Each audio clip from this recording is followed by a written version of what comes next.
আমাদের জীবনে এমন অনেক কিছু ঘটে যায় যেটার উপর আমাদের কোনো হাত থাকে না। তো যেটার উপর আমার নিয়ন্ত্রণ নাই সেটা নিয়ে আমি উদ্বিগ্ন হয়ে লাভ আছে? কথা বলেন, উদ্বিগ্ন হয়ে লাভ আছে?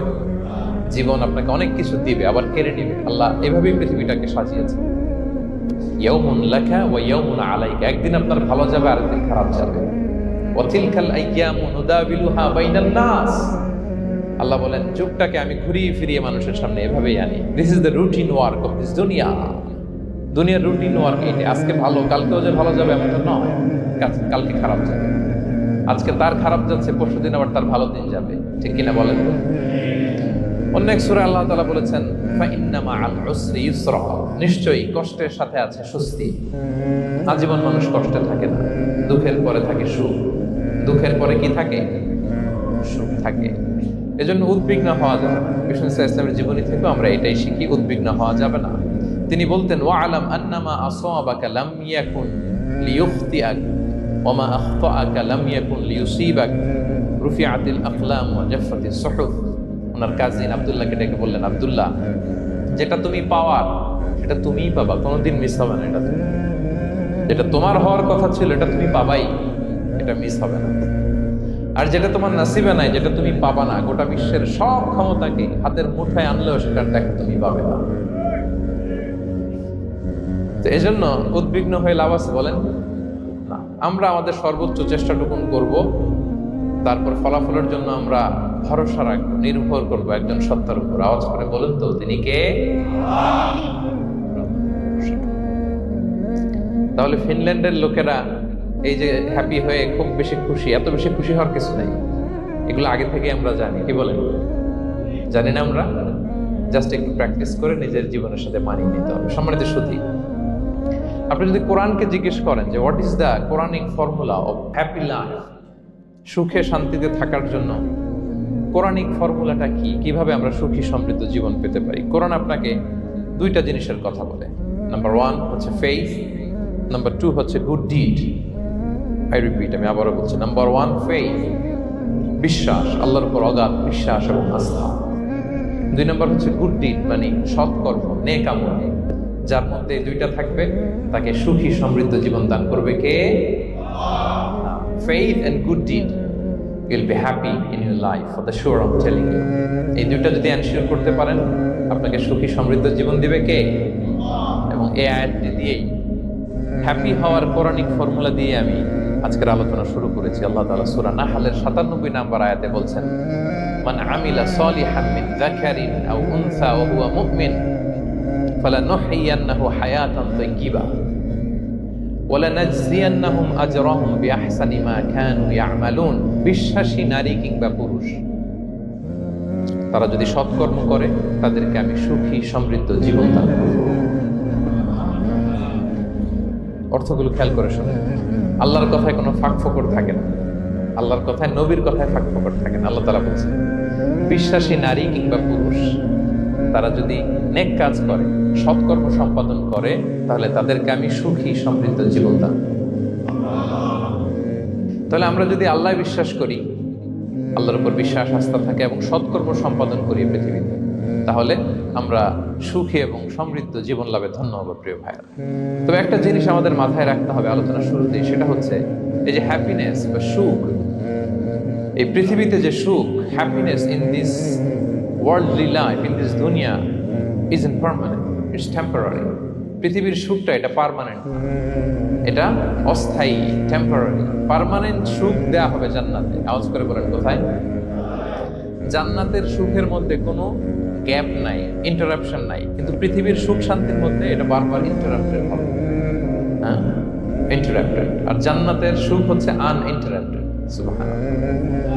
যখন পৃথিবীতে আপনি সুখে আছেন, আপনার সুখকে কি ইন্টারাপ্ট করে? অসুস্থতা। খুব সুখে আছেন, শান্তিতে আছেন, হঠাৎ অসুস্থতা চলে আসে, তার মানে ইন্টারাপশন হয়েছে না? বলেন, হঠাৎ কিডনি ফেলিয়ার করলো, হার্ট অ্যাটাক, ক্যান্সার, স্টেজ 3-তে চলে গেছে, 4-এ চলে গেছে, তাহলে হ্যাপিনেসটা আর থাকলো না, এটা টেম্পোরারি। দুনিয়ার সুখকে ইন্টারাপ্ট করে বার্ধক্য। খুব সুখে শান্তিতে জীবন কাটাচ্ছিলেন, কিন্তু বয়স হয়ে গেছে 80, এখন আর সেই সুখ আছে? কথা বলে না কেন? সেই স্বাদ আল্লাহ তার নাই, সেই সুখের ছোঁয়া পরশার নাই। তাহলে দুনিয়ার সুখ টেম্পোরারি, অসুস্থতা এসে সুখ কেড়ে নেয়, বার্ধক্য এসে সুখ কেড়ে নেয়, আর সবচেয়ে বড় যে ব্যাপারটা এসে সুখের ইতি ঘটায় সেটা হচ্ছে মৃত্যু। সেটা কি? সুখে শান্তিতে জীবনযাপন করতেছেন, হঠাৎ সবকিছু চমকে দিয়ে আপনাকে একেবারে থমকে দিয়ে মৃত্যুর আগমন ঘটে যায়, তাই না? ওয়ালিকুল্লি উম্মাতিন আজাল ফাইদা জাআ আজালুহা লা ইস্তাখিরুনা সাআতান ওয়া লা ইস্তাকদিমুন। একেবারে ফিক্সড করা, সিলেক্ট করা কখন আপনি মরবেন। এই মৃত্যুর সময়টা আপনার ফিক্সড টাইমের 1 সেকেন্ড আগেও আসবে না, পরেও। তাহলে দুনিয়ার সুখ এটা কি চিরস্থায়ী না ক্ষণস্থায়ী? টেম্পোরারি না পার্মানেন্ট? টেম্পোরারি। এই লাইফটা, দুনিয়ার হ্যাপিনেসটা, এটা টেম্পোরারি। চির সুখ, চির শান্তি, আনইন্টারাপ্টেড হ্যাপিনেস আপনি পাবেন জান্নাতে। আল্লাহ তাআলা বলছেন, ওয়া আম্মাল্লাযীনা সুইদু ফাফিল জান্নাতি খালিদিনা ফিহা মা দামাতিস সামাওয়াতু ওয়াল আরদু ইল্লা মা শাআ রাব্বুক আতাআন গায়রা মাজদুদ। সুবহানাল্লাহ। জান্নাতের নিয়ামত সুখ হবে, এটাকে আল্লাহ নাম দিয়েছেন আতা, গায়রা মাজজুজ, এন্ড আনইন্টারাপ্টেড গিভিং। ওই যে সুখ পাবেন আপনি, আর কোনো ইন্টারাপশন হবে না। সুখ আর সুখ, শান্তি আর শান্তি। It's a gift without an end. এটার কোনো এন্ডিং নাই, শুরু আছে শেষ নাই। সুবহানাল্লাহ পড়েন। And it will be an award never to be taken away. একবার যে দেয়া হবে আর ছিনিয়ে যাবে, একবার যে এন্ট্রি পাবেন আর জান্নাত থেকে বের হওয়া লাগবে না। তাহলে সুখ শান্তি আমরা কিভাবে পাবো এটা জানার আগে এই কথাটা আমাদেরকে মাথায় আগে ঢুকিয়ে নিতে হবে যে দুনিয়ার জীবনটা, এখানে সুখ শান্তি ক্ষণস্থায়ী। চির সুখ চির শান্তির জায়গা হচ্ছে জান্নাত। জান্নাতে অসুস্থতা নাই, আছে? সবাই বলেন জান্নাতে অসুস্থ হবেন, জান্নাতে বার্ধক্য নাই, বুড়ো হবেন না। বিষ্ণু ইসলাম বলেছেন জান্নাতে যারা ঢুকবে তারা হবে আপনা সালাসিন ওয়া সালাসিন, 33 বছরের তাগড়া যুবক হয়ে ঢুকবেন, চির যুবক, চির যৌবনা। আহলুল জান্নাতে জুরদা ওয়া মুরদা ওয়া আপনা সালাসিন ওয়া সালাসিন, শুভ্রদেহী, সুন্দর, সুঠাম, স্মার্ট, ড্যাশিং ফেসের হবে। বয়স বাড়বে, অসুস্থতা স্পর্শ করবে না, আর মৃত্যুই থাকবে না সেখানে। কি বলেন, থাকবে? ইউতাল মাউতু বিকাবশিন আমলাহ, সাদা একটা বকরির আকৃতিতে মৃত্যুকে আনা হবে। ফায়ুযবাহুল মাউত, মৃত্যুকে সেদিন মৃত্যু দেয়া হবে। মৃত্যুকে জবাই করে বলা হবে, ইয়া আহলাল জান্নাতি খুলুদুন ফালা মাউত, হে জান্নাতবাসীরা, নো টেনশন, এনজয়। সুবহানাল্লাহ করবেন না? সেই জান্নাতে যেতে আমরা চাই কি চাই না? সবাই চাই তো? আমরা এই ওটা এপিক সিভিক হলে যেমনি একত্রিত হলাম, আল্লাহর জান্নাতেও যেন আমরা একত্রিত হতে পারি। আল্লাহ তৌফিক দান করুন। প্রিয় সুধী, তাহলে কোন টপিকে আমরা এগোচ্ছি আপনারা বুঝতে পারছেন তো না? পারছেন? আলহামদুলিল্লাহ। কি করে আমরা একটা সুখী সমৃদ্ধ জীবন পেতে পারি? এবার আমি মূল আলোচনায় ঢুকে যাচ্ছি। আল্লাহ বলেন ফালানুহিয়ান্নাহু হায়াতান তাইয়্যিবা, ইসলামের গাইডলাইন মেনে চললে আমি তোমাদেরকে হায়াতে তাইয়্যিবা দেব। এই শব্দটা আপনারা প্রায় শুনেছেন না? আমরা বলি না যে আমার জন্য দোয়া করবেন, আল্লাহ যেন আমাকে হায়াতে তাইয়্যিবা দেন, বলি কিনা? অনেক মাশায়েখদের কাছে দোয়া চাইলে দেখবেন যে ওনারা বলে যে আল্লাহ তোমাকে হায়াতে তাইয়্যিবা নসিব করুন, বলে না? এটা কি বলে? সুখী সমৃদ্ধ জীবন। আল্লাহ তাআলা আমাদের সবাইকে হায়াতে তাইয়্যিবা নসিব করুন। তো কি করে আমরা এই হায়াতে তাইয়্যিবা পেতে পারি? কার্যকর উপাদানগুলোর মধ্যে প্রথম যে উপাদানটা আমি শেয়ার করতে চাই বা ফ্যাক্টরটা শেয়ার করতে চাই সেটা হচ্ছে লাইফকে কখনো জটিল করবেন না। Make it simple, you will be happy. লাইফকে কি করবেন না? জটিল। অনেকে দেখবেন যে সহজ রাস্তাটা চিনে না, খালি পেঁচায়, খালি জটিল করে।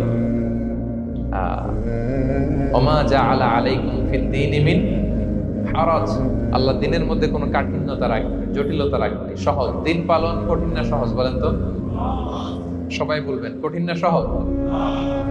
দাঁড়িয়ে নামাজ পড়া ফরজ, কিন্তু দাঁড়াতে পারেন না। বসে পড়লে কবুল করবে কে? বসতেও পারেন না। শুয়ে পড়লে কবুল করবে কে? শুতেও পারেন না। ইশারায় পড়বেন, কবুল করবে কে? অজু করে নামাজ পড়া ফরজ, পানি নাই, তায়াম্মুম করে নামাজ পড়লে কবুল করবে কে? তাহলে ইসলাম কি কঠিন না সহজ? Make your life simple, you'll be happy. প্রথম সিক্রেট শেয়ার করলাম, লাইফটাকে জটিল বানাবেন না। অল্প কয়েকদিনের দুনিয়া এমনিই কেটে যাবে, এটা ওই দিকে যেন না ঠকি, ওইটা খেয়াল রাখবেন। ওইখানে ঠকলে সব শেষ, আমও শেষ, সালাও শেষ। ওইখানে যেন ঠকে না যায়, এটা খেয়াল রাখতে হবে। তাহলে প্রথম ফ্যাক্টর হচ্ছে সুখী সমৃদ্ধ জীবনের, will make our life simple. Simplicity is the key to happiness. আপনি লাইফটাকে সিম্পল করবেন, আপনি হ্যাপি হবেন। রাসূল সাল্লাল্লাহু আলাইহি ওয়াসাল্লামের জীবনের দিকে যদি তাকান, দেখবেন তিনি তাই করেছেন। সুবহানাল্লাহ। সহিহ মুসলিমের একটা হাদিস শোনাই আপনাদেরকে। আম্মা জান আয়েশা রাদিয়াল্লাহু তাআলা আনহা বর্ণনা করেন, তিনি বলেন, যাতা ইয়াউমিন জাআ রাসূলুল্লাহ সাল্লাল্লাহু আলাইহি ওয়াসাল্লাম, একদিন সকালবেলা রাসূল সাল্লাল্লাহু আলাইহি ওয়াসাল্লাম আমার বাসায় আসলেন। এসে বললেন, ইয়া আয়েশা, হে আয়েশা, হাল ইনদাকুম শাই? ফজর নামাজ পড়ে এসে বলতেছে, আয়েশা, ব্রেকফাস্ট করার মতো ঘরে কিছু আছে? খাওয়ার মতো কি কিছু আছে? আম্মা জান আয়েশা বলেন, ক্বালাত মা ইনদানা শাই, ঘরে কিছু নাই ইয়া রাসূলুল্লাহ, কিছুই নাই খাওয়ার মতো। রাসূল সাল্লাল্লাহু আলাইহি ওয়াসাল্লাম বললেন, ফা ইন্নী সাইম, ঠিক আছে, কিছু যখন নাই তাহলে আমি রোজার নিয়ত করে নেব। কিসের নিয়ত? রোজার নিয়ত করে ফেললাম। কঠিন না সহজ? হ্যাঁ, what an easy going personality you see. এর চেয়ে সহজ সরল আর পলিসি হইতে পারে? আয়েশা, ফজর নামাজ পড়ে আসছি, ব্রেকফাস্ট করার মতো কিছু আছে ঘরে? ইয়া রাসূলুল্লাহ, কিছু নাই। ঠিক আছে, আম ফাস্টিং, যাও আমি রোজা রাখলাম, রোজার নিয়ত করলাম। কত ইজি গোয়িং, কত সিম্পল বানিয়েছেন লাইফটা। আচ্ছা, আমরা হলে কি করতাম? একটু মিলাই নিজের সাথে। সাধারণত আমরা যেটা করতাম, আমরা অনেকে রেগে যেতাম। প্রিয় ভাইরা, ঘরে কিছু নাই মানে তুমি আগে জানাবা না আমাকে? হ্যাঁ, গত রাতে বললে তো কিছু নিয়ে আসতে পারতাম। সাধারণত এইভাবেই তো রিয়েক্ট করি আমরা, কি বলেন, ঠিক কিনা? আগে জানাবা না, কেন আগে বলো না? রেগে যেতাম। অথবা বলতাম, আচ্ছা ঠিক আছে, এখন যে একটা কিছু ব্যবস্থা করি, দেখি কিছু পাওয়া যায় কিনা। এরকম অনেক ওয়ে খুঁজতাম। তো রাসূল সাল্লাল্লাহু আলাইহি ওয়াসাল্লাম এই কোনো অপশন না নিয়ে বললেন, okay, there is no food for breakfast, I am gonna fast, ফা ইন্নী সাইম। ঠিক আছে, খাবার যখন নাই আমি রোজাই রেখে দিলাম। সুবহানাল্লাহ। এভাবে তিনি তার লাইফ লিড করেছেন। Make your life simple, you'll be happy. জটিল না করে সহজ করুন, আপনি হ্যাপি হবেন। রাসূল সাল্লাল্লাহু আলাইহি ওয়াসাল্লামের লাইফস্টাইল ছিল very simple, so simple yet so special. আমরা যেন এভাবে সিম্পলি সলিউশনের দিকে যাই। প্রিয় ভাইরা, জীবন কখনো সহজ নয়, জীবন কখনো সহজ নয়। জীবনকে সহজ বানিয়ে নিতে হয়, কখনো দোয়া করে, কখনো আল্লাহর উপর ভরসা করে, কখনো ইগনোর করে, কখনো কখনো মানিয়ে নিয়ে, স্যাক্রিফাইস করে, অ্যাডজাস্ট করে। ঠিক কিনা বলেন? জীবন সহজ নয়, সহজ করে নিতে হয়, মানিয়ে নিতে হয়, অ্যাডজাস্ট করতে হয়, স্যাক্রিফাইস করতে হয়। তাহলে প্রথম যে ফ্যাক্টরটা, সুখী সমৃদ্ধ জীবনের প্রথম ফ্যাক্টর যেটা আমি আজকে শেয়ার করলাম, সেটা হচ্ছে simplicity is the key to attain happiness in life. আপনি যদি সিম্পলিসিটিতে বিশ্বাসী হন, দেখবেন হ্যাপি। মানলেই সুখ, আর মনে নিলেই ঝামেলা। মেনে নিলেই শান্তি, আর মনে নিলে, দেখেন, মনে নিবেন না মেনে নিবেন? মেনে নিবেন। সিচুয়েশনকে এইভাবে আমরা ঠান্ডা মাথায় ডিল। কথা কি ক্লিয়ার? 2 নাম্বার, সুখী সমৃদ্ধ লাইফের আরেকটা হ্যাকস হচ্ছে টু ফরগিভ আদার্স। অন্যকে ক্ষমা করা। If you forgive others, you will be happy. ক্ষমা করলে আপনি সুখী হবেন। অনেকে আছে ক্ষমা করতে চায় না, কঠিন হৃদয়, পাথরের মতো শক্ত হৃদয়, মাফ করতে চায় না কাউকে। উনি আবার মুনাজাতে বসলে, আল্লাহ আল্লাহ আমারে মাফ করো, আল্লাহ আমারে ক্ষমা করো, কাঁদতে কাঁদতে বুক ভাসায়। উনি ক্ষমা চায়, মাগার উনি কাউরে ক্ষমা করেন। এরকম ডাকাত আছে না নাই? চিন্তা করছেন? উনি ক্ষমা চায় আল্লাহর কাছে, কিন্তু উনি ক্ষমা করে না। প্রিয় ভাইরা, ক্ষমা করুন। যে ক্ষমা করে সে ক্ষমা পায়। আচ্ছা, একটু চোখটা বন্ধ করে, চোখ বন্ধ করলাম আমি, জানা অজানা পাপের পাহাড়ের দিকে তাকালাম। এবার একটু চিন্তা করেন যে কি পরিমাণে ক্ষমা আল্লাহর পক্ষ থেকে আমার জন্য প্রয়োজন। চিন্তা করেছেন? এবার চোখ খুলুন, পাপের পাহাড়ের দিকে একটু তাকান, আপনার আপনার জানা অজানা যে পাপের পাহাড়, তাকান এবং ভাবুন এগুলোর জন্য কি পরিমাণে ক্ষমা আল্লাহর পক্ষ থেকে আপনার দরকার, প্রয়োজন। সেই প্রয়োজনের তাগিদে হলেও ক্ষমা করুন। খেয়াল রাখবেন, যে ক্ষমা করে সে ক্ষমা পায়, যে অন্যকে ক্ষমা করে না সে ক্ষমা পায় না। তাহলে আল্লাহর কাছে ক্ষমা চাওয়ার আগে আপনি আপনার পাশের লোকদেরকে ক্ষমা করবেন। পারা যাবে তো ইনশাআল্লাহ? ক্ষমা এটা সবাই করতে পারে না, এটা অনেক বড় মহৎ গুণ। যার হৃদয় বড় সে ক্ষমা করতে পারে। আপনি যদি ক্ষমা না করে কারো ব্যাপারে হিংসা, বিদ্বেষ, ক্ষোভ, হিংসা অন্তরে পুষে রাখেন, ওর কোনো লস নাই, লস আপনার। It will burn yourself inside, আপনারা জ্বালিয়ে দিন। আপনি কারো ব্যাপারে ক্ষোভ রাখছেন, ক্ষোভে গদগদ, রেগে অস্থির, হিংসা, ওর কিছুই হচ্ছে না, হচ্ছে কার? আমার। আপনাকে জ্বালিয়ে পুড়ে শেষ করে দেবে। ওর দিকে তাকানোর দরকার নেই। আপনার নিজের সুখের জন্য আপনি অন্যদেরকে ক্ষমা করুন। তাহলে দেখবেন যদি ক্ষমা করে দেন, একটা মনোদৈহিক প্রশান্তি আপনি লাভ করবেন, একটা সুখানুভূতি আপনি পাবেন। ক্ষমা করে দেন, রাগ, ক্ষোভ, হিংসাকে না বলুন, মনটাকে নির্ভর রাখুন, উইল বি হ্যাপি। কথা বুঝতে পেরেছেন? এবার চমৎকার একটা হাদিস শোনাবো, যা বলবো তার পক্ষে হাদিস শোনাবো। মুসনাদে আহমদ ইবনে হাম্বলের একটা হাদিস। বিষ্ণু ঈসা ইসলাম সাহাবাদেরকে নিয়ে একটা মজলিসে বসা, হঠাৎ করে তিনি বললেন, ইয়াতলুউ আলাইকুমুল আনা রাজুলুন মিন আহলিল জান্নাহ। ঠিক এখনই একজন এসে এই মজলিসে তোমাদের মধ্যে বসবে, সে জান্নাতি। সে কি?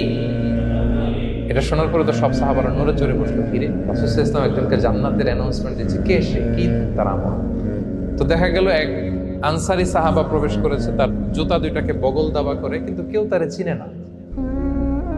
তারা যে এক্সপেকটেশন করছিল যে খুব আল্লাহওয়ালা এমন কেউ আসবে, না, সাধারণ, চিনে না কেউ তাকে। সবাই অবাক হলো যে কি তার আমল। রাসূল সাল্লাল্লাহু আলাইহি ওয়াসাল্লাম তাকে জান্নাতি বলে ঘোষণা দিয়েছে। কিছুদিন পরে আবারও আরেক মজলিসে রাসূল সাল্লাল্লাহু আলাইহি ওয়াসাল্লাম বললেন, ইয়াতলুউ আলাইকুমুল আনা রাজুলুন মিন আহলিল জান্নাহ। এখন একজন লোক আসবে, সে জান্নাতি। সবাই আবার নড়ে চড়ে বসলো, খেয়াল করলো, দেখি কে আসে, দেখি কে আসে। দেখলো আবার সেই আনসারী সাহাবী আসলো। সবাই তো অবাক। তার কিছুদিন পরে আরেক মজলিসে রাসূল সাল্লাল্লাহু আলাইহি ওয়াসাল্লাম বললেন, ইয়াতলু আলাইকুমুল আনা রাজুলুন মিন আহলিল জান্নাহ। এক লোক আসবে এখন, সে জান্নাতি। সবাই অবাক, দেখি কে আসে, আবার সেই আগের লোকটি আসে। সুবহানাল্লাহ। সাহাবীরা অবাক, সবচেয়ে বেশি অবাক হয়েছেন আব্দুল্লাহ ইবনে আমর ইবনে আল-আস রাদিয়াল্লাহু তাআলা। তিনি অবাক হলেন, ঘটনা কি? কারো ব্যাপারে তো নবীজি এমন বলেন না, কি তার আমল, কি তার গোপন রহস্য, দেখি তো খুঁজে বের করা যায় কিনা। তিনি ওই সাহাবীর বাড়িতে গেলেন, যে কৌশল করে একটা কথা বললেন, প্রিয় ভাই, আমি তোমার ঘরে মেহমান হতে চাই। অনেকদিন ধরে আমার আব্বার সাথে আমার একটু মনোমালিন্য, বাসায় না থেকে তোমার বাসায় থাকি। আসলে মনোমালিন্য এখন হয় নাই, আগে হয়তো কখনো হয়েছে। ওইটাকে একটু কৌশল করে বলাকে আরবিতে তাউরিয়া বলে। কি বলে? তাউরিয়া মানে একটু টুইস্ট করে কথা বলা, মিথ্যা হয় না, এটা তাউরিয়া বলে। তো আরবরা তো, সাহাবারা তো মেহমান পেলে খুশি হতেন। তিনি বললেন, হ্যাঁ অবশ্যই মেহমান হবেন, আহলান ওয়া সাহলান, আসুন। 3 দিন ওই সাহাবীর বাড়িতে তিনি থাকেন। খেয়াল করলেন কি করে না করে, ইবাদত, শেষ রাতে, মাঝরাতে। কিন্তু তিনি হতাশ, অনেক খেয়াল করার পরে হতাশ। না, যেই আশা নিয়ে আসছি এরকম কিছুই দেখা যাচ্ছে না। শেষমেশ 3 দিন পরে তিনি খুলেই বললেন যে, ভাই আসলে তেমন কিছু হয় নাই আমার বাবার সাথে, যে কারণে আমি তোমার বাসায় এসেছি। আমি এসেছি তোমাকে ফলো করবার জন্য। ফলো করবার জন্য? কারণ কি? তখন তিনি বললেন, 3টা ভরা মজলিসে বিষ্ণু ইসলাম তোমাকে জান্নাতি বলে ঘোষণা দিয়েছে। আমি দেখতে চেয়েছি যে তুমি কি আমল করো, কি তোমার এমন আমল যে কারণে তুমি জান্নাতি, একটু দেখার জন্য এসেছি। রাসূল সাল্লাল্লাহু আলাইহি ওয়াসাল্লাম তোমাকে 3বার জান্নাতি বলে ঘোষণা দিয়েছে, কিন্তু দেখলাম না তুমি নামাজের সময় নামাজ যাও, শেষ সাথে তাহাজ্জুদ করো, তাও 2-4 রাকাত, কোনোদিন পড়ো কোনোদিন পড়ো না, কোরআন তেলাওয়াত করো, দান সদকা, স্বাভাবিক করো, অস্বাভাবিক কিছু না, আমাদের মতোই, কখনো কখনো আমাদের চেয়েও কম। তো কি তোমার গোপন রহস্য? ওই সাহাবী বলে, আমিও জানি না। কেন যে নবী সাল্লাল্লাহু আলাইহি ওয়াসাল্লাম বলছে আমিও জানি, তবে তবে তবে একটা ব্যাপার আমি মনে করি, হয়তো এটা আল্লাহর কাছে পছন্দনীয় হতে পারে। এইবার তো আব্দুল্লাহ বলে, ওই তবেটা কি বল, সেটা কি? একটা আমল তুমি করো, এটা হয়তো আল্লাহর ভালো লাগতে পারে, সেটা কি আমাকে বলবে? তখন সেই আনসারী সাহাবী বলল যে, আমি প্রতিদিন যখন রাতে বিছানায় ঘুমোতে যাই, আমি ঘুমোতে যাওয়ার আগে সবাইকে ক্ষমা করে তারপর বিছানায় যাই। আমি কারো ব্যাপারে আমার অন্তরে, আমার হৃদয়ে কোনো হিংসা, বিদ্বেষ, ক্ষোভ, রাগ পেলে পুষে রাখি না। আমি ওই দিনেরটা ওই দিন মিটাই ফেলি। আল্লাহরে বলি, আল্লাহ আজকে আমার যে কষ্ট দিয়েছে, জুলুম করেছে, যার সাথে আমার মনোমালিন্য হয়েছে, কারো ব্যাপারে কোনো কমপ্লেইন, অভিযোগ, রাগ, ক্ষোভ কিংবা হিংসা আমার হৃদয়ে নাই। আল্লাহ আমি সবাইকে মাফ করে দেব। এইটা বলে আমি বিছানায় ঘুমাতে। আল্লাহু আকবার। আব্দুল্লাহ ইবনে আমর ইবনে আল-আস বলেন, হাদা হুয়া, আরে এটাই তো সেটা। যেটা তুমি ছোট আমল মনে করেছো, এটা এত সহজ নয়। আমরা অনেকেই হয়তো এটা পারি না, তুমি পেরেছো।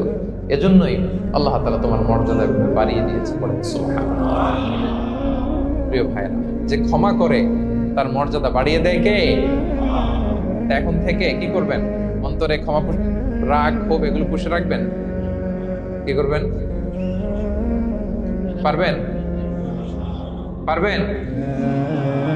আমরা এখন থেকে ঘুমোতে যাওয়ার আগে ক্ষমা করে দিব। আপনি যদি ক্ষমা করতে পারেন, অনেকে পারে না পারলে সে কষ্ট পায়, তার মধ্যে কষ্ট কাজ করে। আপনি যদি কষ্টটারে হালকা করতে চান, আপনি ক্ষমা করে দিবেন। রাসূল সাল্লাল্লাহু আলাইহি ওয়াসাল্লাম মক্কা বিজয়ের পরে সাধারণ ক্ষমার ঘোষণা দিলেন। 3-4 জনকে তিনি এক্সিকিউশন করলেন, শাস্তি দিলেন। তারপরে তিনি সাধারণ ক্ষমা, যে তাকে মেরেছে, বাড়ি হারা করেছে, ঘর হারা করেছে, নামাজ পড়ার সময় ওটার নারী ভুঁড়ি চাপিয়ে দিয়েছে, ফাঁস লাগিয়েছে গলায়, সবাইকে গণ ক্ষমা। তিনি বলেছেন, লা তাসরিবা আলাইকুমুল ইয়াউম ইযহাবু ফাআনতুমুত তুলাকা। সে কোনো প্রতিশোধ নাই, সবাইকে আমি ক্ষমা করে দিলাম। তাহলে যদি আপনি হ্যাপি থাকতে চান, আপনি যদি মনোদৈহিক প্রশান্তি চান, ঘুমোতে যাওয়ার আগে আমরা কারো ব্যাপারে রাগ, খুব হিংসা রাখবো না। হিংসা এমন ভয়ঙ্কর, এটা আপনারা জ্বালায় ফেলবে ভিতর থেকে। It will burn yourself inside. তাহলে আমরা ক্ষমা করব। কি করব? তাহলে আমরা হ্যাপি হব। তাহলে কয়টা ফ্যাক্টর বললাম? 1 নম্বরে কি ছিল? Simplicity, make your life simple, you will be happy, right? 2 number ক্ষমা, আমরা ক্ষমা করে দিব, ক্ষমাশীল হব। কারণ আমারও তো ক্ষমার দরকার আছে। কি বলেন? আমি গো ধরে থাকলাম, আমি মাফ করি না, কিন্তু আমি আবার মাফ চাই, এরকম করা যাবে? ক্ষমা করব, তাহলে আমরা ক্ষমা পাবো ইনশাআল্লাহ। সুখী সমৃদ্ধ জীবনের 3 নাম্বার ফ্যাক্টর হচ্ছে try to make others happy, you will be happy. আপনি অন্যকে হ্যাপি রাখার চেষ্টা করেন, দেখবেন যে আপনি হ্যাপি হয়ে গেছেন। আমরা সবাই নিজেকে নিয়ে ব্যস্ত, আমার আমার আমার বলতে বলতে অস্থির, আর স্বস্তি আসে না হৃদয়ে, চিত্তে শান্তি নাই, অস্থির। কারণ আমি আমার এগুলো বললেই অশান্তি হয়। আর যদি আমরা সবাই এইভাবে প্ল্যান করলে সুখ শান্তি ঢেলে দেয় কে? 3 নাম্বার হচ্ছে try to make others happy, will be happy. অন্যরে হ্যাপি বানাতে চান, আল্লাহ আপনারে হ্যাপি বানায় দিবে। অন্যকে হেল্প করেন, অন্যকে দেন, দেখবেন কি সুখ। প্রিয় ভাইয়েরা, দেয়ার যে কি আনন্দ, এটা যে দেয় না সে টের পায় না। দেয়ার যে কি আনন্দ, এটা যে দেয় সে পায়। দিলে একটা সুখানুভূতি আছে, অন্তরে একটা সুখ আছে। আপনি যে দান করলেন, এই সওয়াব তো আল্লাহ আপনার জন্য রেখে দিয়েছেন। আপনার ছোট্ট দান, এটাকে পেলে পুষে বাড়িয়ে, কামা ইউরাব্বি আহাদুকুম ফুলুয়া, বুখারীর বর্ণনা, যেমনি মনিব গরু পালে, বাছুর পেলে বাচ্চাটারে বড় করে, আল্লাহ বলে তোমার ছোট্ট দানটাকে পেলে পুষে বড় করে আমি উহুদ পাহাড়ের সমান করে তোমার আমলনামায় ঢুকাই দেব। এটা তো জমা আছে, কিন্তু ইনস্ট্যান্ট ইমিডিয়েট রিওয়ার্ড একটা আছে, তাৎক্ষণিক পাবেন দিলে। ওটা কি? সুখ। আওয়াজ করে বলতে হবে, এটা কি? দিলে যে কি সুখ, এটা যারা দেয় না, যারা পকেটে হাত ঢুকায় রাখে, পকেট থেকে বের করতে চায় না, এরা এটা বুঝে না। দেন। আল্লাহ বলে, এ বানি আদম দাও, দিলে আমি তোমার দেব। আনফিক ইয়া আদম উনফিক আলাইক, এ বানি আদম দাও, আমি তোমার দেব। মদিনার সবচেয়ে গরিব সাহাবী হচ্ছেন বেলাল ইবনে রাবাহ রাদিয়াল্লাহু তাআলা আনহু। ওনার অ্যাসেটের পরিমাণ কত জানেন? একটা লুঙ্গি। রাদিয়াল্লাহু তাআলা আনহু টোটাল অ্যাসেটের এস্টিমেশন হচ্ছে প্রাইভেটটাকে কভার করার জন্য একটা লুঙ্গি। উনাকে বিষ্ণু ইসলাম বলেছেন, আনফিক ইয়া বেলাল, বেলাল তুমিও দাও। ওয়ালা তাখশা মিন যিল আরশি ইকলালা, আরশের অধিপতির ভান্ডারে কোনো কমতি নাই। বেলাল তুমিও দাও, যা পারো দাও। হ্যাঁ, তুমি এমন রবের গোলাম, তার ভান্ডারে কমতি নাই। হাদিসে কুদসিতে আল্লাহ বলেন, ইবনা আদম লাউ আন্না আউওয়ালাকুম আখিরাকুম ইনসাকুম জিন্নাকুম কামু আলা সাঈদিন ওয়াহিদ। পৃথিবীর আদম থেকে শুরু করে শেষ পর্যন্ত হাজার হাজার কোটি কোটি লক্ষ মানুষ যদি একটা প্রান্তরে দাঁড়িয়ে চাইতে থাকো আমি আল্লাহর কাছে, খালি চাও এটা দাও আল্লাহ, এটা দাও, যা যা দরকার আমি যদি সবও দিয়ে দেই, আমি আল্লাহর ধন ভান্ডারের এক ইঞ্চিও কমবে না। তবে হ্যাঁ, কমতে পারে। হাদিসের শেষে আছে হ্যাঁ, তবে কমতে পারে। সুই দিয়ে সাগরের পানি যতটুকু কমানো যায়, আমার ধনভাণ্ডারের এতটুকু হয়তো কমলে কমতে পারে। ধরেন আটলান্টিক মহাসাগরের ওখানে একটা সুই দিয়ে সাগরের এখান থেকে একটু সুইটা লাগালে সুইয়ের মধ্যে একটু পানির ছিটে লাগবে না? একটু কমছে তো সাগর থেকে পানি এক ফোঁটা, নাকি? এতটুকু কমলে কমতে পারে। আমাদের সবাইকে দিলে সুবহানাল্লাহ পড়বেন না? Try to make others happy, dear brothers and sisters. অন্যকে দেন, অন্যকে হ্যাপি করার চেষ্টা করেন, আল্লাহ আপনাকে হ্যাপি বানাবে। সহিহ মুসলিমের একটা বর্ণনা শোনাই। বিষ্ণু ইসলাম বলেন, ওয়াল্লাহু ফি আউনিল আবদি মা দামাল আবদু ফি আউনি আখি। আল্লাহ তাআলা ততক্ষণ পর্যন্ত বান্দার সাহায্যে থাকে যতক্ষণ পর্যন্ত বান্দা তার ভাইয়ের সাহায্যে থাকে। কথা বুঝতে পেরেছেন? আমি আবারও বলি, আল্লাহ তাআলা ততক্ষণ পর্যন্ত কোন বান্দার সাহায্যে থাকে যতক্ষণ পর্যন্ত ওই বান্দা তার ভাইয়ের সাহায্যে থাকে। আপনি আপনার ভাইরে হেল্প করবেন, আপনাকে হেল্প করার জন্য প্রস্তুত কে প্রিয় ভাইরা? তাহলে আমরা যেন দেই, আমরা যেন অন্যের উপকার করি, আমরা যেন অন্যের শুভকামনা জানাই, আমরা যেন অন্যের জন্য দোয়া করি। অন্যের জন্য শুভকামনা করলে লাভ আছে। অন্যের জন্য শুভকামনা করলে এটা কল্যাণ হয়ে নিজের দিকেই ফিরে আসে। আমার জাপান প্রবাসী ভাইয়েরা, অন্যের শুভকামনা করলে এটা কল্যাণ হয়ে বহুগুণে বৃদ্ধি পেয়ে এটা নিজের দিকে ফিরে আসে। রাসূল সাল্লাল্লাহু আলাইহি ওয়াসাল্লাম হাদিসে বলেন, মা মিন আবদিন মুসলিমিন ইয়াদউ লি আখিহি বিযাহরিল গায়বি ইল্লা ক্বালাল মালাকু ওয়া লাকা বিমিসলিন। কেউ যদি তার ভাইয়ের জন্য দোয়া করে, আল্লাহ তাকে তুমি ক্ষমা করো, ফেরেশতারা বলে, আল্লাহ যিনি দোয়াটা করলো আগে তাকে ক্ষমা করো। আপনি যদি বলেন, আল্লাহ আমার ভাই অসুস্থ, আল্লাহ তাকে সুস্থ করো, ফেরেশতারা বলতে থাকে, আল্লাহ যিনি দোয়া করলো তার যদি কোনো অসুস্থতা থাকে তুমি আগে তাকে সুস্থ করো। তাহলে অন্যের জন্য শুভকামনা, অন্যের প্রতি হেল্পিং হ্যান্ড দিলে লাভ না লস? আওয়াজ করে বলেন, লাভ না লস? তাহলে সুখী সমৃদ্ধ জীবন পাবার 3 নম্বর পয়েন্ট হচ্ছে অন্যকে কি করা? হেল্প করা, হ্যাপি করা। অন্যকে হ্যাপি করতে চাইলে আল্লাহ তাআলা আপনাকে হ্যাপি বানাবে। কয়টা গেল পয়েন্ট? আমি সাধারণত ক্লাসরুমের মতো একটু ইন্টারাকশন করে আলোচনা করি যাতে করে মনে থাকে। যেভাবে আমি এখন বুঝাচ্ছি মুখস্থ হয়ে যাচ্ছে না? তাহলে সুখী সমৃদ্ধ জীবনের প্রথম ফ্যাক্টর কি ছিল? সিম্পলিসিটি। 2 নাম্বার ক্ষমা। 3 নাম্বার অন্যকে হ্যাপি করার ট্রাই করা। মাশাআল্লাহ আরিগাতো গোজাইমাসু। মাশাআল্লাহ তাবারাকাল্লাহ। না, খুব এনার্জেটিক অডিয়েন্স, আলহামদুলিল্লাহ। ঠিক আছে, I like it, I love it, মাশাআল্লাহ। 4 নাম্বার হচ্ছে be grateful, what you have will be happy. যা আছে এটা নিয়ে শুকরগুজার হন, আপনি সুখী হবেন।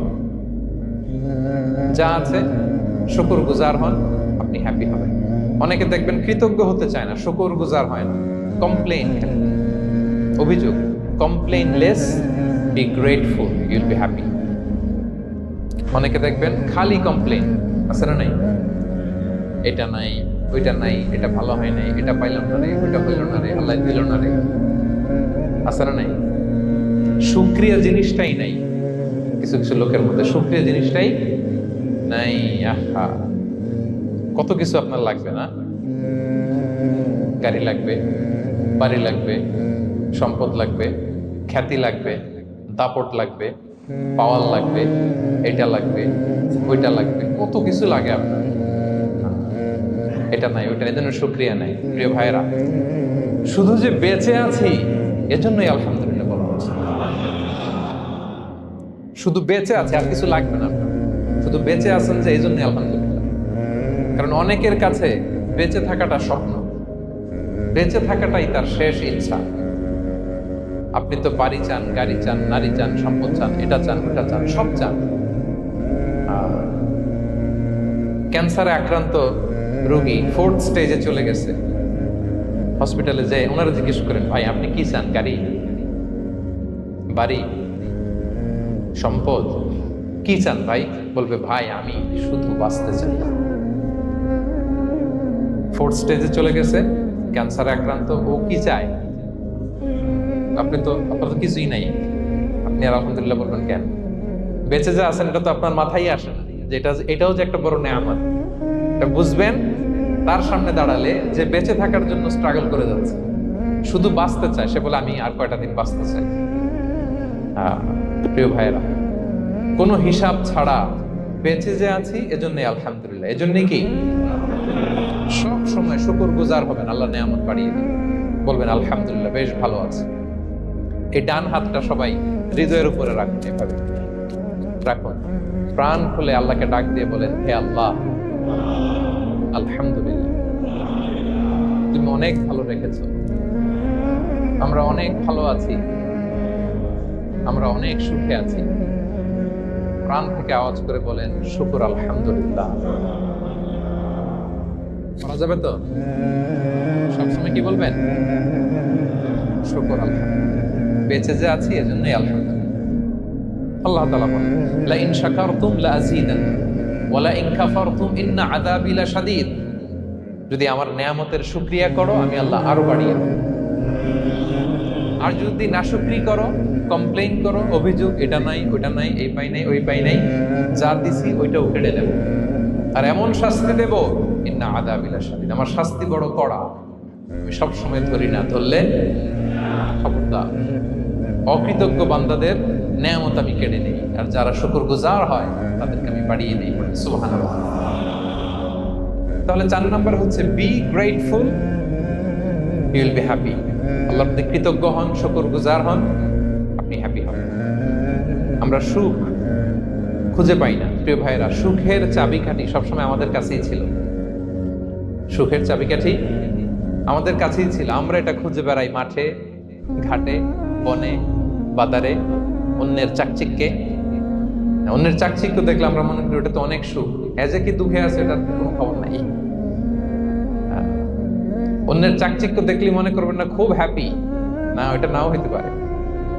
এজন্য সব সময় যে কোনো পরিস্থিতিতে আমরা শুকরগুজার হব। নিজের মাঝে খুঁজে দেখেন কত কিছু আল্লাহ দিয়েছে, এজন্য আমার যে পাওয়াগুলো নেয়ামতগুলো আমি পেয়েছি এজন্য ধন্যবাদ দিব আল্লাহকে, শুকরগুজার হব, সব সময় বলবো আলহামদুলিল্লাহ। এই ধরনের বান্দাদেরকে আল্লাহ পছন্দ করেন। যারা শুধু কমপ্লেইন করে, পাই নাই পাই নাই, খাই নাই, নাই নাই নাই এগুলো বলে, এদেরকে আল্লাহ পছন্দ করেন না। তাহলে 4 নম্বর পয়েন্টটা বুঝতে পেরেছেন? Be grateful, you will be happy. কৃতজ্ঞ হন, গ্রেটফুল হন, আপনি হ্যাপি। 5 নাম্বার ওকে, 5 নাম্বার হচ্ছে অ্যাভয়েডিং কম্প্যারিজন উইথ আদার্স। অন্যের সাথে তুলনা করবেন না, তুলনা কমিয়ে দেন, ইউ উইল বি হ্যাপি। নিজে কেউ না, অন্য কেউ না, তুলনা করবেন না। অনেকে আমরা তুলনা করি, নিজের স্ত্রীকে আরেক নারীর সাথে, নিজের সন্তানকে আরেক সন্তানের সাথে, নিজের ভাইকে আরেক মানুষের সাথে করে তাকে ছোট করি না, এরকম করবেন না। অনেকে দেখবেন ছেলে মেয়ে একটু ভালো পড়াশোনা করে নেই, বলে যে কি করলি তুই, ওই দেখ পাশের বাড়ির ওই ছেলে A+ পাইছে, যা তার পা ধোয়া পানি খা। কমন কথা, ওর কি খা? পা ধোয়া পানি খা। এটার একটা ভালো ব্র্যান্ডিং করা যেতে পারে, মানে A+ পাওয়া ছেলেদের পা ধোয়া পানি, এটা এরকম মিনারেল ওয়াটারের বোতলের মতো বিক্রি করলে ভালো ব্যবসা হবে, কি বলেন? এটা হচ্ছে আমাদের মুরব্বীরা, টিপিক্যাল মা বাবারা এটা বলেন, ভুল করেন, ওনারা বুঝেন না। কখনো কম্পেয়ার করবেন, এটা করে আপনার ছেলের মনোবল আপনি আগেই ভেঙে দিচ্ছেন, ঠিক কিনা? আপনি দায়ী আপনার ছেলে কিছু না পারার কারণে। আপনি সাহস দেন নিজে, পাশে থাকেন নিজে। A+ যারা পাইছে পা ধোয়া পানি খেতে বলছেন যে, ওকে, ওই ছেলেকে আল্লাহ A+ পাওয়ার জন্য বানাইছে, আল্লাহ ওকে ওই মেধা দিচ্ছে, কিন্তু আপনার ছেলেরা আবার আল্লাহ তাআলা অন্যদিকে মেধা বাড়াই দিচ্ছে। সে ওইটা পারবে, ওইটা ওই A+ ওয়ালা জীবনও পারবে না, ঠিক কিনা বলেন? আপনার ছেলে যেটা পারবে 10টা A+ হোল্ডার ওটা পারবে না, কারণ প্রত্যেককে আল্লাহ আলাদা আলাদা ফিচার দিয়ে, কোয়ালিটি দিয়ে, ইউনিকনেস দিয়ে পয়দা করেছে। কখনো কম্পেয়ারিং করবেন না। আপনি অনন্য, প্রতিটি মানুষ অনন্য। Everyone in this world is unique. প্রত্যেককে আল্লাহ অনন্য করে বানিয়েছেন। আপনার তুলনা, আপনি নিজে, আপনার তুলনা হয় না, আপনি জানেন না। আপনার মধ্যে যে পটেনশিয়াল, যে কারিশমা, এটা আপনি বের করে আনতে পারেন না। ওই যে ওগুলো বলছে পাতোয়া পানি খা, লেখাপড়া করলি না, কিচ্ছু করলি না, কিন্তু আপনি দেখা যাবে অনেক বড় ব্যবসায়ী হবে, আপনি অনেক বড় দানবীর হবেন। You'll B a great contributor two society. এরকম আছে না? এজন্য কম্পেয়ার করবেন না কারোর সাথে, কারোর সাথে কম্পেয়ার করবেন না। ও এ প্লাস পাইছে, ও সফল হয়েছে, ওর চাকচিক্য, ওইটা দেখেই হ্যাপি হবেন না।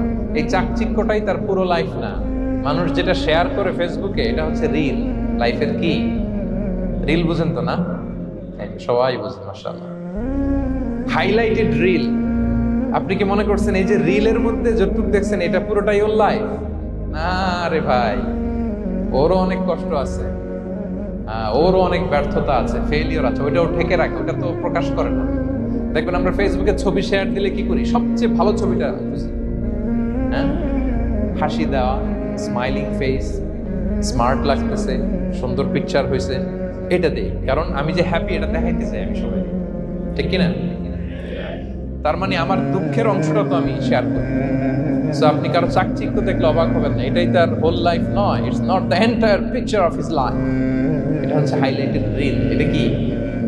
সবাই বলেন এটা কি? সো কখনো কম্পিট করবেন না অন্যের সাথে। তাহলে কার সাথে কম্পিট করবেন? Compete with yourself. নিজের সাথে কম্পিট করুন, নিজের সাথে কম্পিট করুন। and try to be the better version of yourself in every single day. প্রতিদিন নিজেকে একটু একটু করে ডেভেলপ করার চেষ্টা করুন। and don't lose your confidence by comparing yourself with others. Dear brothers and sisters, কখনো নিজেকে অন্যের সাথে তুলনা করে আপনার কনফিডেন্স কমাবেন না, আপনার সন্তানের কনফিডেন্স কমাবেন না। পারা যাবে? ছোটবেলা আমি একটা কার্টুন দেখেছিলাম কমিক্স বইতে, মজা করে কার্টুনটা দেয়া। এটার সাথে প্রসঙ্গে আমি বলি কার্টুনটা কি ছিল। একটা হাতির ছবি একদিকে, আর একদিকে কাকের ছবি।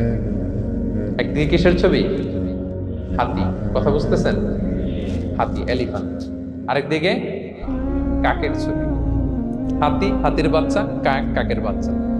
তো এখানে আবার কথা দিয়ে দিছে, হাতির মা কি বলে, হাতির বাচ্চা কি বলে, কাকের মা কি বলে, কাকের বাচ্চা কি বলে। তো মা হাতিটা বাচ্চা হাতিটারে বলতেছে, তোমাকে দিয়ে কিচ্ছু হবে না, মাত্র 2 মাসে কাকের বাচ্চাটা উঠতে পারে, তোমার 1 বছর হয়ে গেল, তুমি এখনো উড়াই শিখলা না। মা হাতি বলে, কাকের বাচ্চা 2 মাসে উঠতে পারে, 1 বছর হয়ে গেল, তোমার কোনো ইমপ্রুভমেন্ট নাই বাবা। আর হাতির ছোট বাচ্চাটা মুখটা খারাপ করে চুপসে মাথাটা নিচু করে বলতেছে, মম আই এম ট্রাইং। মা, আমি চেষ্টা করতেছি। আচ্ছা বলেন তো, উড়া, ডানা মেলে উড়া কি হাতির কাজ? এই যে ওর সাথে কম্পেয়ারটা করছে, কম্পারিজনটা হইছে। আরে হাতি তো he is the king of the jungle. ওর এক একটা পদক্ষেপে ও পা ফেললে থারথার করে কাঁপে পুরো জঙ্গল, পুরো বন। ওর এক একটা পা ফেললে আশেপাশের সিংহ, বাঘ সব সমীহ করে 50 মিটার দূরত্ব বজায় রাখে। Is the king. সে তো ওইটা। ওই হাতির বাচ্চাটারে কিভাবে কনফিডেন্স নষ্ট করতেছে, বলতেছে 2 মাস হয়ে গেল, কাকের বাচ্চা 2 মাসেই উঠতে পারে, তোমার 1 বছর বয়স হলো, তুমি এখন উঠতে পারো না। এবার বুঝতে পেরেছেন আমরা কিভাবে ছেলে মেয়েদের কনফিডেন্স নষ্ট করি? Don't compare with others, avoid comparison, you'll be happy. কখনো কম্পেয়ার করবেন না। কথা বুঝতে পেরেছেন? কারণ প্রতিটা মানুষ অনন্য। আপনি অনন্য, আমি অনন্য। আল্লাহ তাআলা কি অনন্যতা, ইউনিকনেস আপনাকে দিয়েছেন, ওইটা খুঁজে বের করার দায়িত্ব আপনার। সবার গোল্ডেন এ প্লাস পাওয়ার কোনো দরকার নাই। সবাই অ্যাথলেট হওয়ার দরকার নেই, সবার বক্তা হওয়ার দরকার নেই, সবার ব্যবসায়ী হওয়ার দরকার নেই। এক একজনকে আল্লাহ তাআলা এক এক কাজের পয়দা করেছেন, ঠিক কিনা বলেন? আল্লাহ কোরআনেও বিষ্ণু ইসলামকে বিভিন্ন আয়াতে এরকম বলেছেন যে ওয়ালা তামুদ্দান্না আইনাইকা ইলা মা মাত্তা'না বিহি আজওয়াজাম মিনহুম যাহরাতাল হায়াতিদ দুনিয়া লিনাফতিনাহুম ফীহ। হে নবী, কাফেরদের চাকচিক্য দেখে আপনি অবাক হবেন না। ওদেরকে ওইটা দিছি কিন্তু হেদায়েত দেই নাই। সুবহানাল্লাহ পড়ে। অন্য আয়াতে আল্লাহ বলেছেন ফালা ইয়াগরুকা তাকাল্লুবুহুম ফিল বিলাদ দাপটের সাথে ওরা দেশে দেশে ঘুরে বেড়ায়, এই চাকচিক্য দেখে আপনি অবাক হবেন না, নবী থোকায় পড়বেন না। আপনাকে যা দিছি ওদেরকে আমি নেই নাই, আপনার সম্মান আমি বাড়িয়েছি। ওয়া রাফা'না লাকা যিকরাক, যেখানে আমার নাম সেখানে আপনার নাম। সুবহানাল্লাহ। তাহলে আজকে থেকে আর কম্পেয়ার করবেন কারোর সাথে কারো। কথা বুঝতে পেরেছেন? ওকে, আমরা will avoid comparison, will be happy. প্রতিটি মানুষ অনন্য, আপনার ইউনিকনেসকে আপনি কাজে লাগাবেন। আল্লাহ তৌফিক দান করুন, পড়েন আমিন। কয়টা গেল? হ্যাপি হওয়ার 6 নম্বর মাধ্যম হচ্ছে, খেয়াল রাখবেন এটা খুবই জরুরি, সেটা হচ্ছে piece of mind is the real happiness. মনের সুখী আসল সুখ। এজন্য মনকে অস্থির হতে দেয়া যাবে না, মনকে সবসময় স্থির রাখবেন। মনের সুখ আসল সুখ। মনের সাথে কথা বলুন, মনকে জিজ্ঞেস করুন মন কিসে খুশি হয়, কিসে হয় না, কিসে শান্তি পায়, কিসে পায় না। শুধু সম্পদ থাকলেই মানুষ সুখী হয় না, সম্পদের দরকার আছে। অনেকে দেখবেন অনেক সম্পদের মালিক, অনেক টাকা পয়সা, কিন্তু খেয়ে হজম করতে পারে না। এরকম আছে না নাই? সুখ আছে? অনেকে অনেক সম্পদশালী, কিন্তু দাম্পত্য জীবনে কলহ, এরকম আছে না নাই? অনেক সম্পদশালী ছেলে কথা শোনে না, গাঁজা খায়, আছে না? না, এটা আমার বাস্তব কথা থেকে বলছি। আমাদেরকে বলে রিহ্যাবে পাঠায়, রিহ্যাবিলিটেশনে পাঠায়, 6 মাস পরে আসে আবার গাঁজা খাওয়া শুরু। আছে না নাই? তাহলে শুধু সম্পদ থাকলে আপনি হ্যাপি হবেন না। মনের সুখ আসল সুখ। অনেক সম্পদ কিন্তু পরিবারের শান্তি নাই, সুস্থতা নাই, তাহলে কিছুই নাই। মনের সুখটাকে যেন আমরা সবচেয়ে বেশি গুরুত্ব দিই। সম্পদের দরকার আছে প্রিয় ভাই, হালাল ভাবে উপার্জিত সম্পদের প্রাচুর্য থাকতে পারে, সমস্যা নেই। পার্থিব হালাল উপভোগের জিনিস, এটা নিষেধ নয়। স্বয়ং বিষ্ণু ইসলামই বলেছেন আরবাউন মিনাস সাআদা, 4টা জিনিস সৌভাগ্যের লক্ষণ। এটা যদি পাও খুব ভালো। কয়টা? সবাই বলেন কয়টা? 4টা জিনিস সৌভাগ্যের লক্ষণ। 1 নাম্বার আল মারআতু সালিহা, নেককার স্ত্রী। নেককার কি? 2 নাম্বার আল মাসকানুল ওয়াসিআ, প্রশস্ত বাড়ি, প্রশস্ত বাড়ি। 3 নাম্বার আল জারুস সালিহ, গুড নেইবার, ভালো প্রতিবেশী। 4 নাম্বার আল মারকাবুল হানি, সুইট রাইড, মানে ভালো বাহন বা যানবাহন। 4টা থাকলে এটা একটা সৌভাগ্যের আলামত, খুশনসিব, এটা ভালো। কিন্তু খেয়াল করে দেখেন তো, বিশ্বনবীর 4টার মধ্যে কয়টা ছিল? শুধু 1 নাম্বারটাই ছিল, বাকি 3টা ছিল না। 1 নাম্বার কি ছিল? আল মারআতু সালিহা, নেককার স্ত্রী, এটা বিশ্বনবীর ছিল, ঠিক কিনা? 2 নাম্বার আল মাসকানুল ওয়াসি, স্পেশিয়াস হাউস, বড় ঘর, বিশ্বনবীর ছিল না? মক্কায় না মদিনায়? মদিনার ঘরগুলো দেখেন, এক এক বিবির এক এক ঘর, ছোট্ট ঘর, খেলে হাইটা এসে বসতে পারে আর শুইতে পারে। 3 নাম্বার আল জারুস সালিহ, ভালো প্রতিবেশী ছিল। মক্কায়ও না মদিনায়ও। মদিনায় গেলেন, আশেপাশে ইহুদিরা থাকতো, বনু কাইনুকা, বনু কুরাইজা, বনু নাদির। তাদের ষড়যন্ত্রে একটা রাতও শান্তিতে ঘুমাইতেই পারে নাই। সুপ্ত দূর কি বাদ, সবসময় জ্বালাতন করতো, বিট্রে করতো, ওয়াদাভঙ্গ করতো, এগুলো ঘটেছে। তার মানে ভালো প্রতিবেশী জোটে নাই। 4 নাম্বার আল মারকাবুল হানি, ভালো বাহন। খুব বেশি ভালো বাহন ছিল তাও বলা যায়, খাবারই তো ছিল না, ওট খাইলে না গায়ে জোর থাকবে, ঠিক কিনা? হ্যাঁ, কসওয়া আদবা ছিল। তার মানে বাহন ছিল চালানোর মতো, কিন্তু খুব বেশি ভালো বাহন যে ছিল এমন নয়। তাহলে 4টার মধ্যে বিষ্ণু পেয়েছিলেন কয়টা? 1টা। কিন্তু মা আয়েশার ঘরের ভেতরে সুখ আর সুখ, কিছু নাই। একটা মশক পানি খাওয়ার, রুটি বেলার একটা জাজিম, এমন জাজিম, খেজুর পাতার চাটাই দিয়ে জাজিম। বিষ্ণুবী সেখানে শুলে চাটাইয়ের দাগ পিঠের মধ্যে লেগে যায়। মাদুর বা চাটাই চিনেন আপনারা? বাংলাদেশে দেখেননি? ওই চাটাইয়ের মধ্যে বিষ্ণুনবী শুয়ে পড়লে, ঘুম থেকে উঠলে ওই চাটাইয়ের দাগ পিঠের মধ্যে বসে যেত। কিন্তু ঘর ভরা সুখ আর সুখ। কারণ টাকা দিয়ে বাড়ি কিনা যায়, গাড়ি কিনা যায়, ঘর কিনা যায়, সব কিনা যায়, কিন্তু সুখ কিনা যায় না। কিনা যায়? এজন্য মনের সুখই আসল সুখ, ওইটাকে গুরুত্ব দিবেন প্রিয় ভাইরা। সহিহ মুসলিমের আরেকটা হাদিসে বিষ্ণু ইসলাম বলেন, লাইসাল গিনা আন কাসরাতিল আরাদি ওয়ালাকিন্নাল গিনা গিনান নাফস। বেশি সম্পদ থাকলেই ধনাঢ্যতা নয়, আসল ধনাঢ্যতা মনের ধনাঢ্যতা। মনে সুখ তো সবখানে সুখ, মনে শান্তি তো সবখানে শান্তি। এই 6 নম্বর পয়েন্টটা বুঝতে পেরেছেন আপনারা? 6 নম্বর পয়েন্টটা কি? মনের সুখী, সবাই বলবেন মনের সুখী। 7 নম্বর হচ্ছে never be greedy, expect less. বেশি প্রত্যাশা করতে যাবেন না, লোভী হবেন না। লোভ আপনার সুখ কেড়ে নেবে। লোভী কখনো সুখী হয় না। লোভীর পকেট কখনো ভরে না, যতদিন এটা ভরবে না। লোভী হব আমরা, অতিরিক্ত প্রত্যাশা করব না, অল্প প্রত্যাশা করবো। I'm not talking about the goal. Goal should be bigger and higher. But I'm talking about expectation. বেশি এক্সপেক্ট করা ভালো না। খুব প্রত্যাশা নিয়ে রাখছেন, কিছু পান নাই, দেখবেন যে কষ্ট লাগবে, ঠিক কিনা? আর কোনো এক্সপেকটেশন নাই, এরপরে যেটা পাবেন ওইটাই লাভ। যেটা পাবেন ওইটাতেই ভাল লাগে, সুখ লাগে। এজন্য এক্সপেকটেশন যেন বড় না হয়। বেশি খাই যেন না করি। কালকে কি খাবো, পরশু, আগামী সপ্তাহে আমার মেয়ের কি হবে, ছেলের কি হবে, ওদের ভবিষ্যৎ, গাড়ি বাড়ি নাই, এই যে অস্থির। এরকম আসলে নাই। আজকের জন্য বাঁচুন, আজকের জন্য বাঁচুন, কারণ আগামীকালের তো জন্মই হয়নি।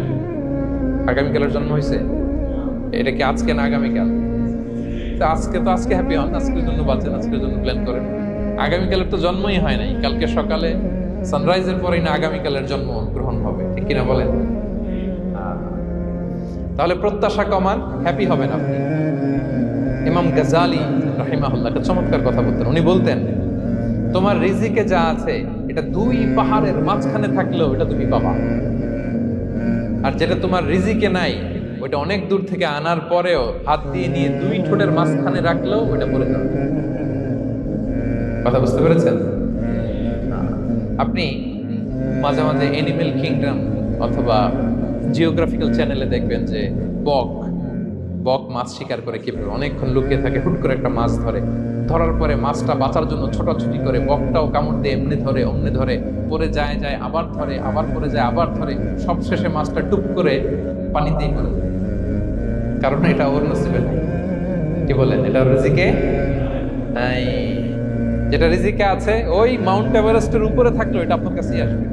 যেটা রিজিকে নাই 2 ঠোঁটের মাঝখান থেকে ওটা পড়ে যাবে। বুঝতে পেরেছেন?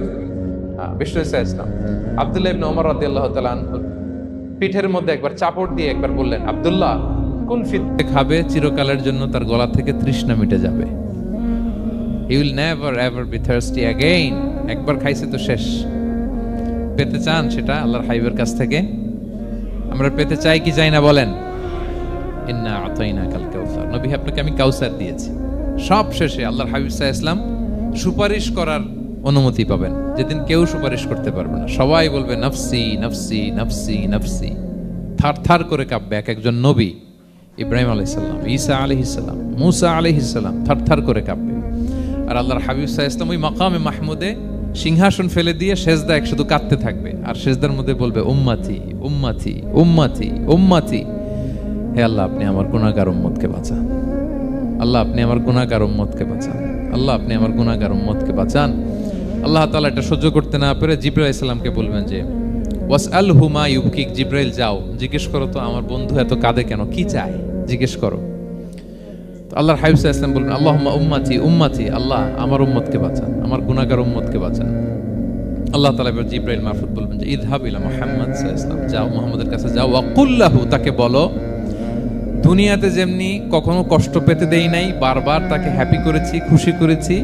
ওয়া ইন্না সানুরদিকা ফি উম্মাতিকা ওয়ালা নাসুক, আজকের এই কঠিন দিনেও আমার হাবিবকে আমি কষ্ট দিব না, তার উম্মতের ব্যাপারেও তাকে আমি খুশি করে দেব। তার গুনাহগার উম্মতের ব্যাপারেও আজকে মুহাম্মদ সাল্লাল্লাহু আলাইহি ওয়াসাল্লামকে আমি খুশি করে দেব। আল্লাহর হাবিব সাল্লাল্লাহু আলাইহি ওয়াসাল্লাম তখন সুপারিশ শুরু করবেন।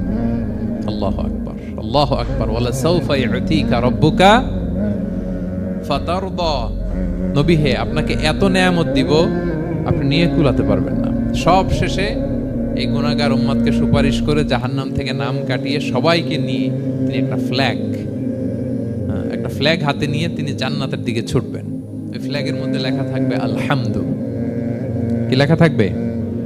মানে প্রশংসা, প্রশংসার পতাকা, নিজেও তো প্রশংসিত। মোহাম্মদ মানে কি জানেন? মোহাম্মদ মানে কি? প্রশংসিত। এই কারণে মুহাম্মদ সাল্লাল্লাহু আলাইহি ইসলামকে মক্কার লোকেরা গালি দিয়েও শান্তি পেত না।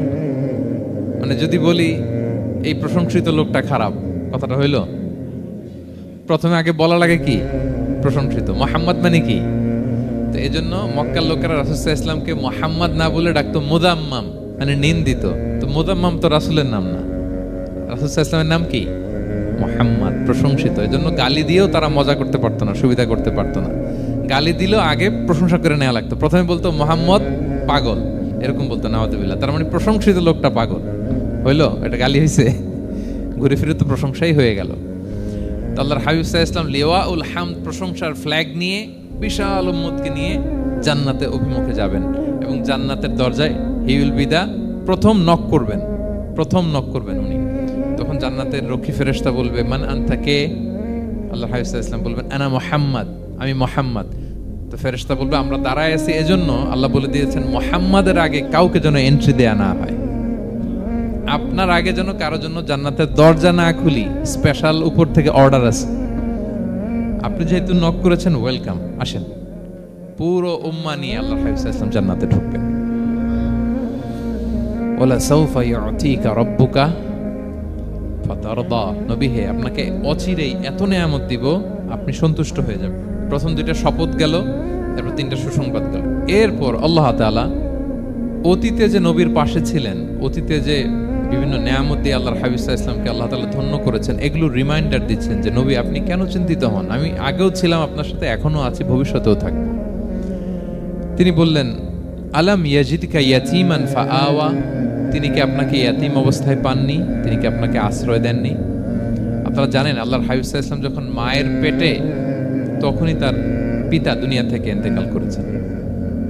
মায়ের পেটে তার বয়স হচ্ছে 6 মাস, দুনিয়াতে আসেননি আল্লাহর হাবিব সাল্লাল্লাহু আলাইহি ওয়াসাল্লাম রাহমাতাল লিল আলামিন। মায়ের পেটে থাকা অবস্থায় বাবা হারিয়েছেন, দুনিয়াতে আসলেন 6 বছর বয়সে তিনি মাকে হারিয়েছেন। কয় বছর বয়সে? 6 বছর। তারপর মায়ের ইন্তেকালের পরে দাদার কাছে, আব্দুল মুত্তালিবের কাছে লালিত পালিত হতে লাগলেন। 8 বছর বয়সে দাদাও ইন্তেকাল করলেন। বাবা চলে গেলেন জন্মের আগে, মা চলে গেলেন 6 বছর, মানে শিশু থাকতে। 8 বছর বয়সে তো শিশু, দাদাও চলে গেলেন। 8 বছর বয়স থেকে আল্লাহর হাবিব সাল্লাল্লাহু আলাইহি ওয়াসাল্লাম চাচার কাছে এতিম অবস্থায় লালিত পালিত হতে লাগলেন। এবং আবু তালেব এত ভালোবাসতো, ঈমান আনে নাই, শেষ পর্যন্ত ঈমান আনেনি, শিরকের উপর ইন্তেকাল করেছে। কিন্তু আল্লাহর হাবিব সাল্লাল্লাহু আলাইহি ওয়াসাল্লামকে এত ভালোবেসেছেন, বাবার যে কি মানে পিতৃ স্নেহের যে কি মায়া, এটা বুঝতে দেন নাই কখনো, এটার অভাব কখনো তিনি টের পান নাই। ওনার যে বাবা নাই, আবু তালেবের কারণে এতটা ভালোবেসেছেন, এতটা ভালোবেসেছেন। তার মানে কখনোই রাসূল সাল্লাল্লাহু আলাইহি ওয়াসাল্লামকে লালন পালন, রক্ষণাবেক্ষণ, টেক কেয়ারের কোনো গ্যাপ আল্লাহ তাআলা রাখেননি। হালিমাতু সাদিয়ার কাছে, পরে মায়ের কাছে, উম্মে আইমানের কাছে, দাদা আব্দুল মুত্তালিবের কাছে, পরে চাচার কাছে, একটার পর একটা, স্লট বাই স্লট রেডি। সেটাই স্মরণ করে দিলেন যে নবী এমন তো হয় নাই যে আপনাকে লালন পালনের জন্য কেউ ছিল না। আলাম ইয়াজিদকা ইয়াতীমান ফাআওয়া, আপনার রব কি আপনাকে ইয়াতীম অবস্থায় আশ্রয়ের ব্যবস্থা করে দেননি? মানে তখন তো আমি ছিলাম আপনার সাথে, কেউ ছিল না, তখন তো আমি ছিলাম। তো আপনার তো ভয় কিসের? আপনি হতাশ হবেন না, নিরাশ হবেন না, হাল ছাড়বেন না আপনি। তাহলে প্রিয় ভাইরা, আল্লাহর হাবিব সাল্লাল্লাহু আলাইহি ওয়াসাল্লাম ইয়াতীম অবস্থায় পৃথিবীতে এসেছিলেন এবং এজন্য ইয়াতীমের সাথে ভালো আচরণ তিনি করতে বলতেন আল্লাহর হাবিব সাল্লাল্লাহু আলাইহি ওয়াসাল্লাম। যারা ইয়াতীমকে ভালোবাসে, আল্লাহ তাদেরকে ভালোবাসে। এবং আল্লাহর হাবিব সাল্লাল্লাহু আলাইহি ওয়াসাল্লাম বলতেন আনা ওয়া কাফিলুল ইয়াতীমি ফিল জান্নাতি কাহাতাইন, আমি এবং এতিমের রক্ষণাবেক্ষণকারী এইভাবে প্রতিবেশীর মতো জান্নাতে থাকবো। এই দুই আঙ্গুলের মাঝে যেমনি গ্যাপ নাই, আমার আর এতিমের রক্ষণাবেক্ষণকারী তার বাড়ির মাঝখানে কোনো গ্যাপ থাকবে না জান্নাতে। We will be neighbour in paradise, জান্নাতে এরকম আমরা কাছাকাছি থাকবো। আল্লাহু আকবার পড়েন।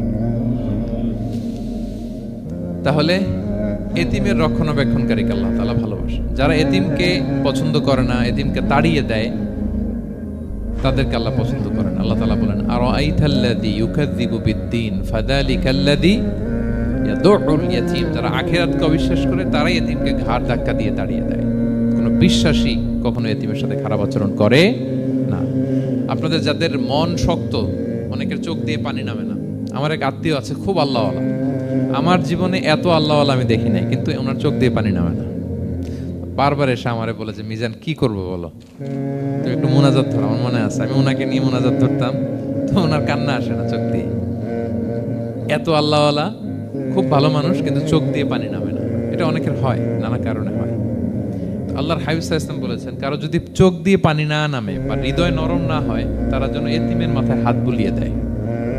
এক সাহাবী এসে বলেন, ইয়া রাসূলুল্লাহ, আমার হৃদয়টা বড় শক্ত, হৃদয় নরম হয় না। রাসূল সাল্লাল্লাহু আলাইহি ওয়াসাল্লাম বললেন, তাই? আচ্ছা, আতুহিব্বু আন ইয়ালিনা কলবুক, তুমি কি চাও তোমার হৃদয় নরম হোক, ওয়া তুদরাকা হাজাতুক, এবং তোমার আশা পূরণ হোক? তিনি বললেন হ্যাঁ। তো রাসূল সাল্লাল্লাহু আলাইহি ওয়াসাল্লাম বললেন, ইরহামিল ইয়াতীম, এতিমের উপর রহম করো। ওয়ামসা আলা রাসি, এতিমের মাথায় হাত বুলিয়ে দাও। ওয়া আতইমহু মিন তুআমিক, তোমার খাবার এতিমকে খাওয়াও। তালিনু কলবুক, তোমার অন্তর নরম হবে। তুদরাকা হাজাতুক, তোমার ইচ্ছা পূরণ হবে। তাহলে হৃদয় যদি শক্ত থাকে, কার মাথায় হাত বুলাবেন? বুলাইছেন কখনো? হ্যাঁ, বুলিয়েছেন? খুঁজে খুঁজে হাত বুলাবেন। বাংলাদেশে তো অনেক অরফেনেজ আছে, অনাথ আশ্রম, ওখানে যাবেন। সুযোগ হলে একদিন যে একটু লাঞ্চ করলেন ওদের সাথে বসে, ডিনার করলেন, একসাথে খেলেন, ওদের মাথায় হাত বুলিয়ে দিলেন, সাধ্যমতো কিছু উপহার হাতে তুলে দিলেন, আপনার ইচ্ছা পূরণ হবে আর আপনার হৃদয় নরম হবে ইনশাআল্লাহ। আর এতিমকে আদর করা মানে নবী সাল্লাল্লাহু আলাইহি ওয়াসাল্লামের প্রতি ভালোবাসা দেখানো, কারণ আমার নবী এতিম হয়ে বড় হয়েছে। এতিমের প্রতি ভালোবাসা প্রকারান্তরে নবী সাল্লাল্লাহু আলাইহি ওয়াসাল্লামের প্রতি ভালোবাসা দেখানো হয়, কারণ আমার নবী এতিম হয়ে বড় হয়েছে। সুবহানাল্লাহ। কিন্তু তার বিপরীতে আমরা সমাজে কি দেখি? এতিমের মাথায় হাত বুলানো তো দূরের কথা, এতিমের সম্পদও খেয়ে ফেলে অনেকে। হ্যাঁ, এরকম আছে না? এতিমের সম্পদ দেদারসে গিলতেছে। কি যে আমাদের চিন্তাধারা! দেখবেন যে লোকটা এতিমের সম্পদ গিলে, ওরা রোজা অবস্থায় এক ঢোক পানি গিলাতে পারবেন কিনা দেখেন। যে বলেন একটু পানি খান তো, খাবে না কেন? হারাম। তো ওই হারাম কিন্তু গিলতেছে ইচ্ছা মতো। রোজা অবস্থায় এক ফোঁটা আপনি পানি গিলাতে পারবেন না, কেন? হারাম। কিন্তু ওইদিকে ভাতিজার সম্পদ গিলতেছে দেদারসে। আল্লাহ বলেন, এটা ভাতিজার সম্পদ না, এটা তুমি জাহান্নামের আগুন পেটে ঢুকাচ্ছ। জাহান্নামের আগুন। ইন্নাল্লাযীনা ইয়াকুলুনা আমওয়ালাল ইয়াতামা যুলমান ইন্নামা ইয়াকুলুনা ফি বুতুনিহিম নারা ওয়া সায়াসলাউনা সাঈরা। যারা এতিমের সম্পদ খায়, এটা সম্পদ না, এটা জাহান্নামের আগুন তুমি পেটে ঢুকাচ্ছ। সো এতিমের প্রতি যেন আমরা নমনীয় হই, তাদের মাথায় হাত বুলাই, তাদের জন্য খরচ করি, তাদের প্রতি যেন আমরা দয়াদ্র হই, কারণ আমার নবী এতিম অবস্থায় বড় হয়েছে। তাহলে নবী সাল্লাল্লাহু আলাইহি ওয়াসাল্লামকে এটা স্মরণ করে দিলেন, নবী আপনি তো এতিম ছিলেন, আমি তো আপনাকে রক্ষণাবেক্ষণের ব্যবস্থা করছি। আর কি করেছি? ওয়াজাদাকা দাল্লান ফাহাদা, নবী আপনাকে আমি এমন অবস্থায় পেয়েছি, আপনি পথ খুঁজতেছিলেন, আমি আপনাকে পথ দেখিয়েছি। You are searching the right path and I guided you to the right sense of direction. আপনি পথ খুঁজতেছিলেন, আমি পথ দেখিয়েছি। এখানে দল্লানের অর্থ পথভ্রষ্ট করা যাবে না। ওয়াজাদাকা দাল্লান, হে নবী আপনাকে আমি পথভ্রষ্ট পেয়েছি, পরে পথ দেখিয়েছি, এরকম বলা যাবে না। এটা আল্লাহর হাবিব সাল্লাল্লাহু আলাইহি ওয়াসাল্লামের ক্ষেত্রে প্রযোজ্য নয়। অনেক বাংলা তাফসীর অর্থে আমি দেখেছি পথ হারা, নবী আপনাকে আমি পথ হারা পেয়েছি, পথ দেখিয়েছি। এটাও খুব একটা সুন্দর না। সবচেয়ে সুন্দর হচ্ছে নবী আপনি পথ খুঁজতেছিলেন, সত্যের অনুসন্ধানী ছিলেন। অনেক সময় দেখবেন অনেক পথিক যেতে যেতে এমন এক জায়গায় যায়, দেখে 3 রাস্তা কিন্তু কোনো সাইনবোর্ড নাই। পুরাতন রাস্তাগুলোতে এরকম অনেক সময় হতো না আমাদের, 3 দিকে রাস্তা, কোনো সাইনবোর্ড নেই, তো যাবো কই? এটা বোঝালেন যে নবী আপনি পথ খুঁজতেছিলেন, আমি আপনাকে দেখিয়েছি, হে নবী এটাই সিরাতুল মুস্তাকিমের পথ। ওয়াজাদাকা দাল্লান ফাহাদা, আপনি পথ খুঁজতেছিলেন, আমি আপনাকে পথ দেখিয়েছি।